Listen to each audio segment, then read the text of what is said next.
Le titre, L'ombre de l'héritage sanglant, la poussière dansait dans l'unique rayon de soleil qui osait pénétrer la fenêtre crasseuse du grenier. Un grenier qui sentait l'oubli, le bois pourri et quelque chose d'autre, quelque chose de métallique et de rance qui s'accrochait à la gorge comme une main froide. Daniel, avec ses 23 ans et un héritage inattendu, n'était pas du genre superstitieux, mais même lui sentit un frisson en posant le pied dans le manoir Blackwood. Il l'avait hérité d'un grand-oncle qu'il n'avait jamais connu, un homme enveloppé de rumeurs et de silence, un fantôme dans l'arbre généalogique. Maintenant, Daniel, un étudiant en architecture avec des rêves de modernité, se voyait piégé dans une structure gothique qui semblait respirer avec la mélancolie des siècles passés. Les premiers jours furent consacrés à l'exploration. Le manoir était un labyrinthe de pièces poussiéreuses, de portraits sombres qui semblaient le suivre du regard, et de couloirs où le silence résonnait des échos de voix perdues. Les ombres, toujours longues et froides, se mouvaient avec une indépendance inquiétante, dansant dans les coins, s'allongeant sur les murs comme des doigts osseux. Une nuit, alors qu'il essayait de déchiffrer un plan ancien trouvé dans la bibliothèque, Daniel entendit le murmure. Il était ténu, presque imperceptible, comme le froissement de la soie sur la pierre.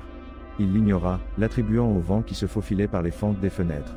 Mais le murmure revint, plus fort, plus proche, se transformant en une voix gutturale, chargée de haine, « Tu paieras pour tes péchés ». Daniel se leva d'un bond, le cœur battant fort dans sa poitrine. La bibliothèque était vide, à l'exception des ombres qui se tordaient autour de lui, se moquant de sa peur.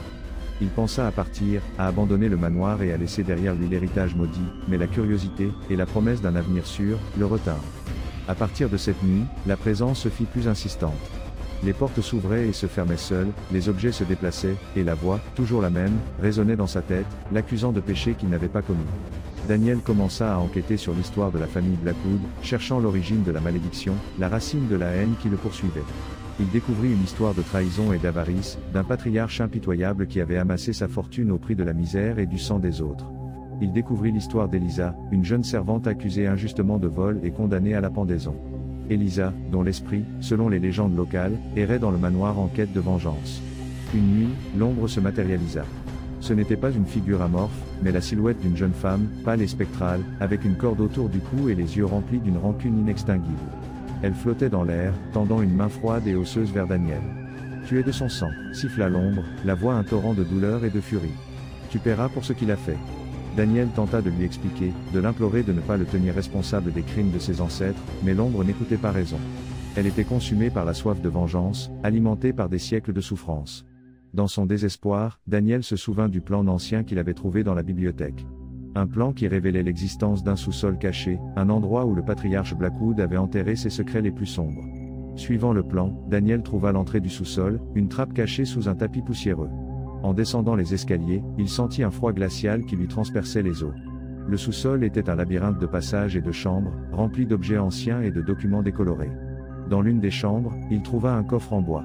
En l'ouvrant, il découvrit un collier en argent, avec un camée qui contenait un portrait d'Elisa. C'était la preuve de son innocence, la preuve qu'elle avait été victime d'une conspiration. En prenant le collier dans ses mains, il sentit une vague d'énergie parcourir son corps.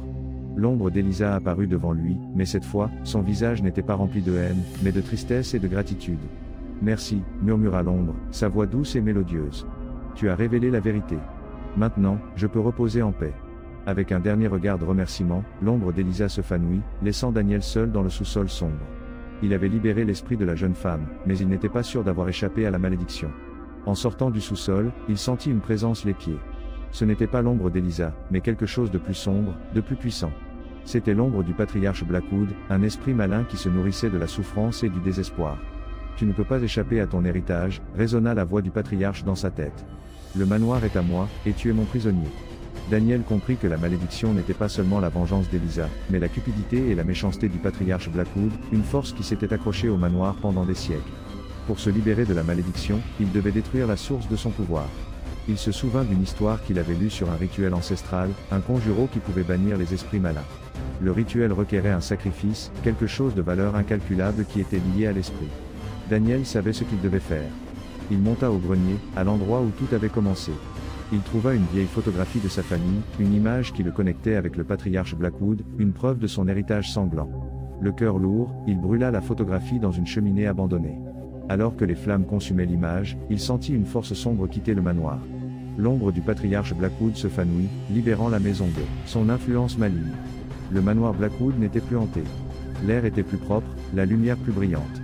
Mais Daniel savait que le passé serait toujours présent, lui rappelant l'importance de la justice et de la rédemption. Il resta dans le manoir, décidé à le restaurer et à le transformer en un lieu de paix et de réconciliation. Il construisit un jardin en mémoire d'Elisa, un endroit où les fleurs fleurissaient et les oiseaux chantaient. Daniel n'oublia jamais l'ombre du passé, mais il apprit à vivre avec elle, à honorer ceux qui avaient souffert et à construire un avenir meilleur. Le manoir Blackwood n'était plus un lieu de terreur, mais un symbole d'espoir et de renouveau. Et Daniel, le jeune homme qui avait hérité d'une malédiction, devint le gardien d'un héritage d'amour et de pardon.